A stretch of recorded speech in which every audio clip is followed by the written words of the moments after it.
Hola, muy buenas, ¿qué tal estáis? Mi nombre es Gonzalo Alonso y os doy la bienvenida a un nuevo reportaje de GAN Motor Spain.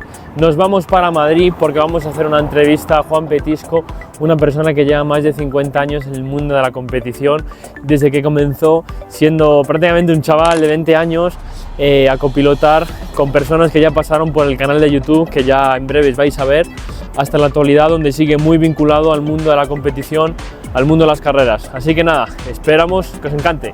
Pero era muy predecible y entonces no cabía en el coche. Vargas me llamaba todos los días, al final aprendí catalán, obviamente. Había dos que eran de Zanini y dos que eran de Cañellas. No nos ganaban, tenía mala suerte. Bueno, a mí me han pillado ya con un pie fuera, gracias a Dios. Por lo demás, era un equipo de amigos. Pues mi afición nace cuando yo estudiaba preuniversitario, que sí, ya no existe. Teníamos allí un grupo que tenía un Mini, un 850 Coupé y tal, y fuimos a ver un rally del Serri que empezaba en Madrid. Y no me gustó y tal, entonces con un amigo que se llama José Antonio Zorrilla, no sé si te suena, que corría antes, empezamos a correr en plan amateur, con un 850 Coupé que tenía el 903. De ahí empecé a correr con pilotos del Desafío Sinca. En aquella época Valverde, Rigozur Muñoz, Genito y con Zapico también corrí, con el Sinca. Bueno, corrí rallies con Oñoro, también con el Sinca 1900 y me llamó el señor Villamil de Renault por si quería ser copiloto en Renault oficial. Y ahí fue donde empecé yo de profesional. Empecé corriendo con algunos rallies con Bolo Villacieros y con Kuru y con algún otro piloto, y luego ya de profesional con Pradera en el Alpine en el 70 y, corrígeme, no sé, el 74 75. ¿Mucha diferencia de correr al principio a correr ya como oficial? Sí, mucha diferencia como oficial. Tenías que trabajar mucho más, entrenar mucho más y ocuparte de más cosas. A principios de los 70 comenzaste a correr con Ricardo Muñoz Rizos. Sí, me acuerdo que con el Sinca 1200 él estaba obsesionado con la batería, entonces en lugar de llevar el flexo tenía que ir con linterna, porque el flexo consumía mucho, entonces, bueno, esas manías que tenía. Y luego le gustaba mucho entrenar y hicimos unos rallies muy divertidos, Rizos y yo. Unos rallies los corría con Rizos y otros con Oñoro. Con Oñoro hicimos el Firestone, con Rizos y el Costa del Sol. En el Firestone ganamos nacionales con Oñoro un año, con el Sinca 1200. Pero todos eran pilotos del Desafío. Con Genito también corrí, en el Sinca 1000. Y ya luego comenzó la etapa con Fasa Renault. Con Fasa Renault. El primer año fue a final de temporada, corrí con eso, con Espinosa Los Monteros, era uno, con el R8, aquel que tenía Fasa, y con Bolo Villacieros. Y al siguiente año ya con Juan Carlos Pradera en el Alpine, que ya fue ya profesional 100%. El Alpine 110 era un coche muy divertido cuando ibas dentro, pero era muy predecible, porque no pesaba nada, entonces cuando se escapaba muy mucho. Y bueno, Carletti, Pradera iba muy deprisa y había veces que iba demasiado. Y era un coche que pesaba tan poco que entonces, por ejemplo, si no entrenabas bien los baches, te descolocaban mucho. Me acuerdo en un rally del RACE volcamos en una recta por un bache. ¿Cómo era la forma de trabajar de Fasa Renault? Bueno, Fasa Renault era un equipo muy familiar, porque en realidad eran dos mecánicos, cada uno con una furgoneta, que en los rallies se llevaban de apoyo mecánicos del concesionario local, y el llamado famoso gordo piloto, que era Villamil, el jefe de competición, que era el alma mater del equipo. No tenía nada que ver cuando al año siguiente fui a SEAT, que era un equipo mucho más numeroso y más profesional. Pradera, que le gustaba que llevara el cuaderno grande, porque él quería ver las notas de vez en cuando, y entonces no cabía en el coche. O sea, y entrar y salir del Alpine era complicado. Entonces llevaba un cuaderno grande, y luego también llevamos un sistema de... Fue la primera vez que usé los cascos con interfono, porque hasta entonces usábamos en los coches que hacían mucho ruido el famoso embudo y tubo.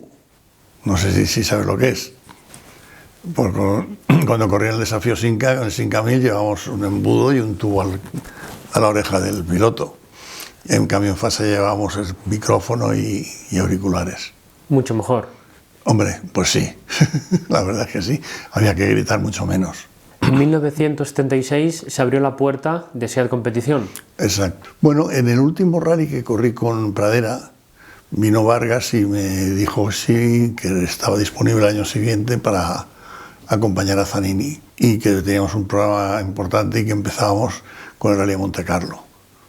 Yo obviamente dije que sí, no pregunté ni a Renault ni a nadie, ya directamente. Y me acuerdo que nos fuimos el 1 de diciembre del 75 a entrenar Monte Carlo, que era el 20 y tantos de enero. Volvimos solo a pasar Nochebuena en casa y Nochevieja la pasamos por ahí por los Alpes. Y yo digo, claro, ya a Zanini le conocía de ser mi contrincante. Pues de entrada, 40 días juntos. Y al final nos acoplamos muy bien desde el principio. Hicimos algunos cambios en sus notas, pues para mayor comprensión, porque eran muchos tramos en Monte Carlo y había que hacer las notas, cambiamos el Mi por el K y una serie de historias. ¿Cómo fue la adaptación al equipo catalán? SEAT era complicado porque estaba, por una está la parte de Barcelona, que era SEAT Coches Deportivos, y por otro estaba Madrid, donde estaba Pérez de Vargas, que era SEAT de actividades deportivas. Entonces, yo estaba en Madrid y Barcelona era la parte técnica y Madrid era la parte deportiva, pero como yo estaba en Madrid, Vargas me llamaba todos los días y bueno, el acoplamiento fácil. Al final aprendí catalán, obviamente, porque porque todo el mundo habla en catalán y bueno, pues lo aprendes y no pasa nada, es muy fácil, es más difícil hablarlo, obviamente. Y la adaptación fue rápida y fácil. Ese año comenzaron las excursiones por Europa. Comenzamos con Monte Carlo, Bulgaria, Ypres y Polonia hicimos. Chipre, yo digo, las más famosas fueron la de Monte Carlo, que fue la primera, y luego Ypres, que lo hicimos bastante bien, y era muy complicado Ypres, porque era todo, la primera etapa era secreta, son todas las curvas con cruces, patina mucho. Ypres fue un rally, de verdad, en aquella época para los copilotos era muy difícil. Eran los tramos, para que te hagas una idea, en los tramos cronometrados había controles de paso, que tenías que poner carne de ruta en el techo para que te pusieran un sello. Ese era complicado. Y nos íbamos directamente, de Ypres nos íbamos directamente a Polonia, a entrenar Polonia. Eran viajes, estábamos 2 meses fuera de casa casi. En aquella época que nadie corría fuera de España. Y aparte, Polonia era cuando estaba el telón de acero, o sea, ya estaba complicado. ¿Cómo eran todo el tema de los desplazamientos a lugares tan remotos, ¿no?, en aquellos tiempos? Bueno, a ser un equipo oficial fuerte como era SEAT, nosotros íbamos en avión, mandaban los muletos, que en aquella época se entrenaba con muletos que eran los antiguos coches de carreras un poco desinflados para correr, los mandaban por carretera con mecánicos, estaba todo muy bien organizado en eso. Y además estábamos muchos días entrenando y con asistencia durante los entrenos. A ver, yo me acuerdo el primer año en Bulgaria nos quisieron poner un comisario político dentro del coche mientras entrenábamos para ver que íbamos por el recorrido y que no hacíamos nada malo. El comisario político vino el primer día, al segundo dijo que lo hacíamos muy bien y que no quería marearse más. Y luego el problema que había, por ejemplo, en Bulgaria, anécdotas, pues en los cruces al principio había que pararse porque era cirílico el alfabeto, entonces, claro, no sabes leer cirílico, tenías que ver letra a letra a ver si coincidía con donde estabas. Era complicado. Lo que sí tenía el 124 que era, le metieron unos servofrenos dentro, porque no lo parabas con una rueda, ya tenía llanta 13 muy pequeña y discos pequeños y sin servofreno no parabas. Entonces, como era en grupo 4, no se podían llevar modificaciones y los servofrenos iban detrás de mi asiento y hacían... sonaban siempre cuando se frenaba. El coche era prácticamente igual, pesaba un poquito menos, pero era el mismo. Es decir, el 1430 y el 124 era, en lugar de 4 faros, 2 faros. El resto era lo mismo. En 1978 se saltó al Fiat 131 Abarth. ¿Cómo se vivió ese gran salto desde dentro del equipo? Con mucha ilusión, porque pensábamos que tendríamos un coche ya para poder medirnos en igualdad de condiciones contra el Stratos, que no fue así, pero bueno, era un coche mucho más competitivo, mucho más rápido, mucho más moderno, pero también mucho más difícil de conducir, porque ten en cuenta que este coche lleva unas ruedas delanteras muy grandes y seguían sin servodirección. En aquella época no había servodirección y el cambio era muy duro. pero era un coche mucho más competitivo, tenía más caballos, era más largo y tenía más estabilidad, aunque en tierra traccionaba igual de mal que el SEAT. No, mejor que el SEAT, que el 124 era en todo, pero en tierra es donde peor iba. A ver, el coche, aquí no investigamos nada, porque los SEAT los hacían todos de España. El 131 era todo italiano y venía todo de Italia. ¿Qué tenía mejor? Tenía frenos más grandes, pues llevaba llanta 15, tenía suspensión trasera independiente, mucha mejor estabilidad. Era un coche de carreras. El SEAT era un coche de calle preparado. Entonces el 131 estaba ya pensado para las carreras, con suspensión independiente atrás, discos de freno grandes, etcétera, etcétera. Pues yo sé que un año hicimos muchos rallies de Europa, hicimos el 4 Regioni, el Isola d'Elba. No fuimos a Ypres porque no sé por qué. Estuvimos en Polonia, Bulgaria, Chipre. Bueno, Chipre lo hicimos también con los SEAT. Chipre siempre fuimos. Y el 131, ya digo, en el europeo hicimos mucho mejor performance que con el SEAT, porque el coche era mucho mejor. ¿Fuisteis campeones de España en ese año 78? Sí. El primero me hizo mucha ilusión, el segundo ya lo daba por hecho, y el tercero más. O sea, ya era una cosa como decíamos. No tenía, o sea, el pobre Benny, con sus ajos en el Escort y hacía lo que podía hacer, no nos ganaba, tenía mala suerte, y ya lo dábamos por hecho siempre. El más difícil de ganar fue el del 124 Proto. Ahí Benny hizo buenos resultados y llegamos al Costa del Sol, que podía ganar él fácilmente. Y yo me acuerdo, por ejemplo, en ese año, el Rally Fallas lo tuve que entrenar yo con Sabater de copiloto, mientras Antonio hacía test con el 124 Proto. O sea, yo de piloto y Sabater de copiloto mío, entrenando el Fallas. Y Antonio llegó para la carrera nada más y ganamos el rally. Para mí el rally más duro que hemos hecho y el más complicado siempre fue Chipre, que lo hicimos con el 1430, que quedamos segundos, que solo acabaron 3 coches, porque se acabó el rally antes para que pudieran acabar. Con el 124 y con el 1430 que íbamos, con el 131 íbamos ganando, y unos mecánicos se equivocó al cambiar la batería, la enchufó al revés y se fundió el coche entero. Ese me dolió mucho, porque era un rally muy duro, eran todo con todos esos horarios imposibles, y me acuerdo que llevaba como 10 libretas de notas, todo el rally apuntado era. Lo entrenábamos con un Volkswagen. A partir de Polonia, Antonio Zanini pasó a ir con Sabater para las últimas 3 pruebas de la temporada. ¿A qué se debió ese cambio? Bueno, pues SEAT dijeron que quería que fuera Sabater, yo tenía otros proyectos para el año siguiente y ya empecé desde ahí a colaborar con el RACE, y fue Sabater el que cogió mi puesto. En realidad, yo organicé el rally del RACE, precisamente el 79 lo organicé yo, porque si no, y el del 80 lo mismo, porque no había nadie. Fue cuando hubo cambios en el RACE y entró Carmelo Espeleta y yo de segundo suyo, y llevamos toda la parte deportiva tanto de rallies como del Jarama. Yo ya me quedé en el RACE de director de carrera en el circuito, y llevando la parte técnica del circuito, organicé la Fórmula 1 de Madrid las 2 veces, la vez del lío con la FOCA y la FOA, con Balestre y Eccleston, y el último año que se hizo en Madrid también lo hice yo.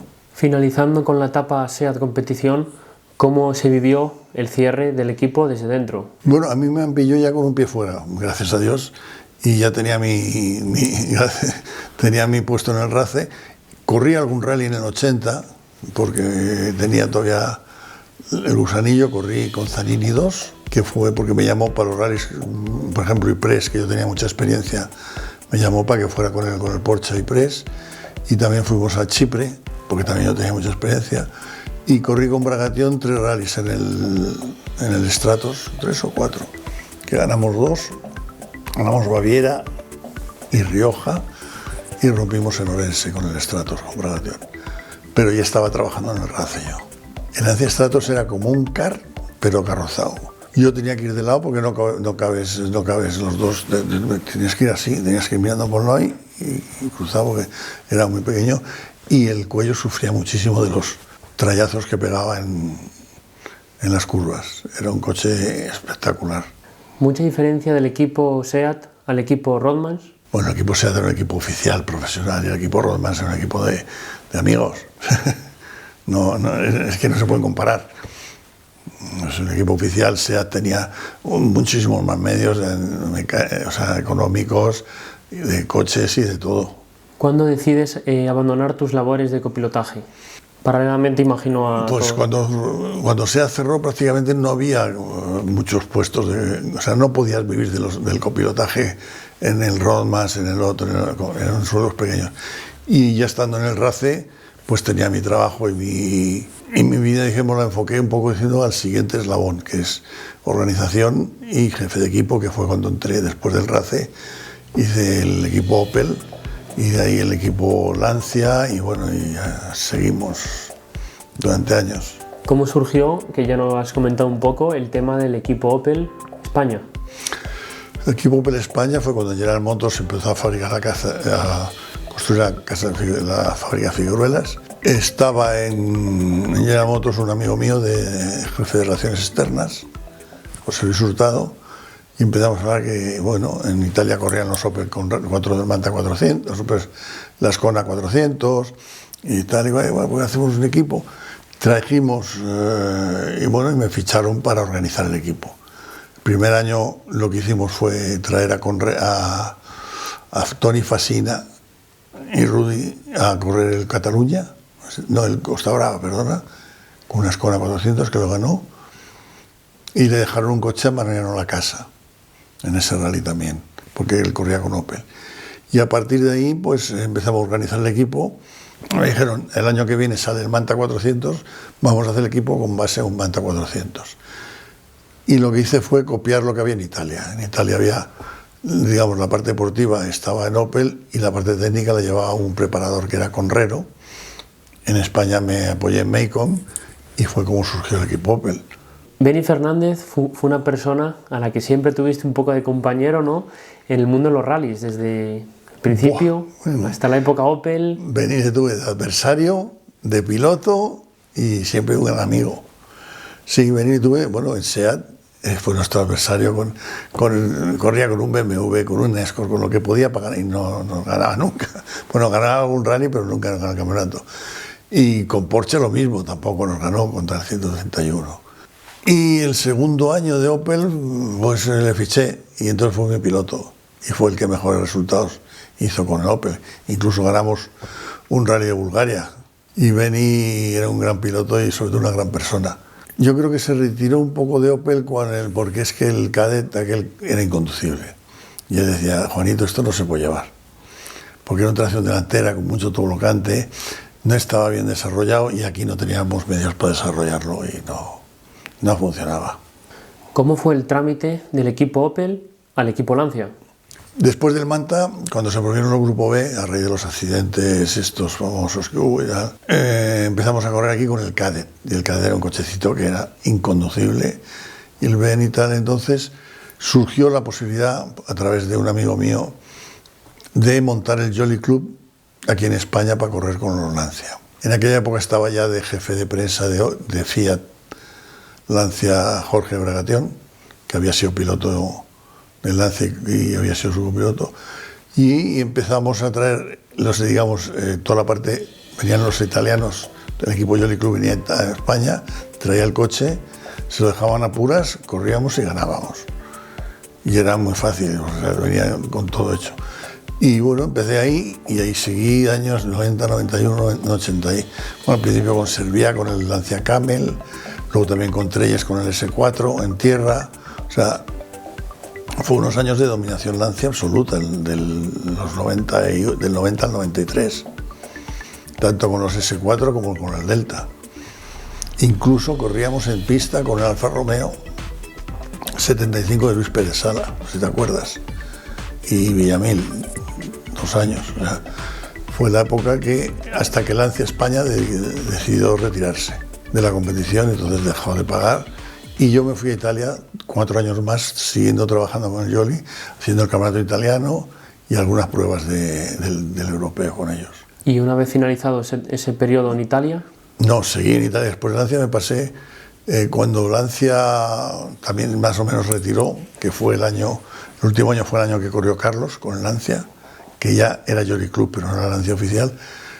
Luego estuve con el equipo de Nocentini, con Gustavo Trelles, en el Mundial de Grupo N.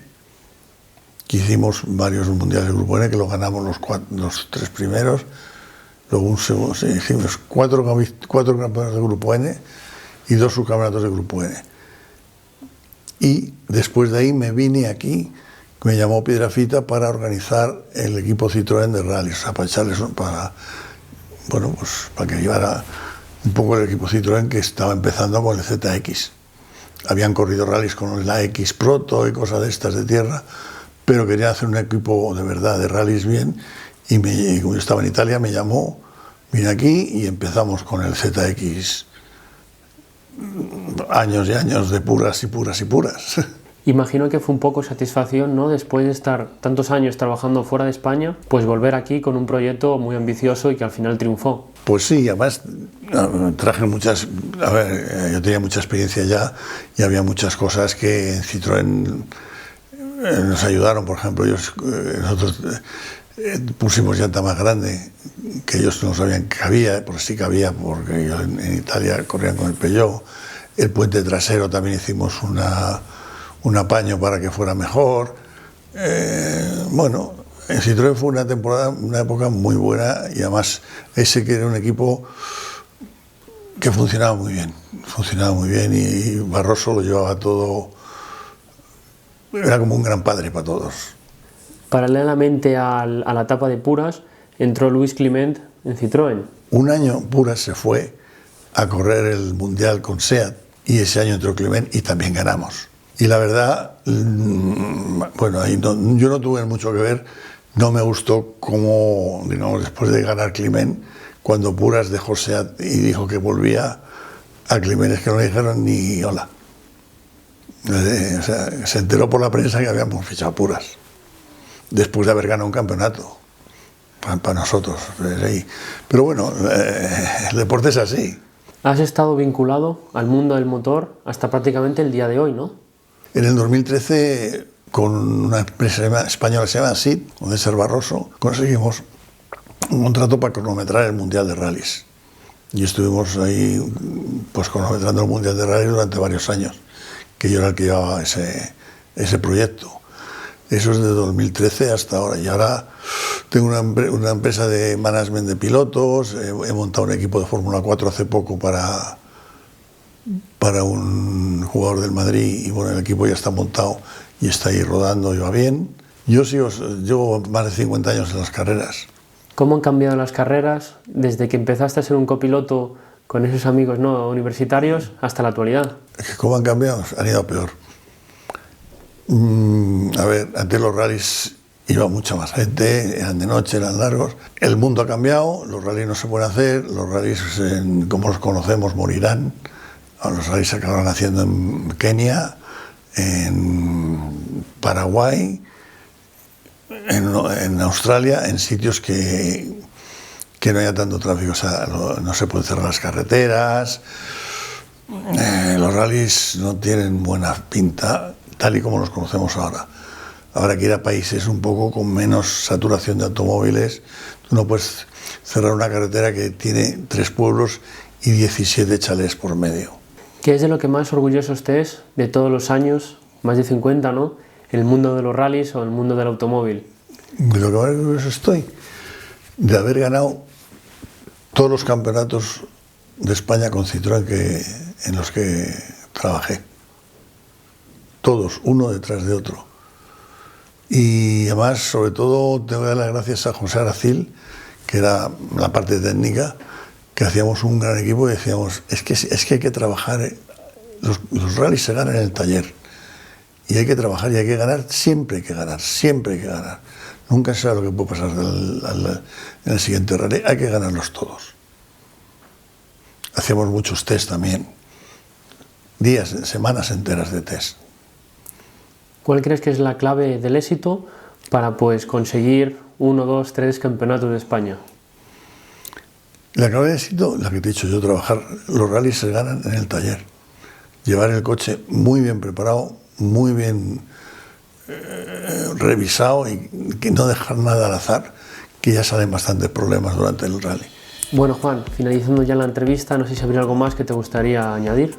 Pues lo único, que la gente que le gusta el automovilismo, que siga, que de esto se puede vivir. Hoy en día, igual que se vivía antes, y que le pongan esfuerzo, mucho esfuerzo y mucho trabajo, y todo saldrá bien. Pues nada, muchísimas gracias por tu tiempo y por estas historias. A tu disposición para lo que queráis. Si la próxima vez haré más memoria y te contaré las anécdotas.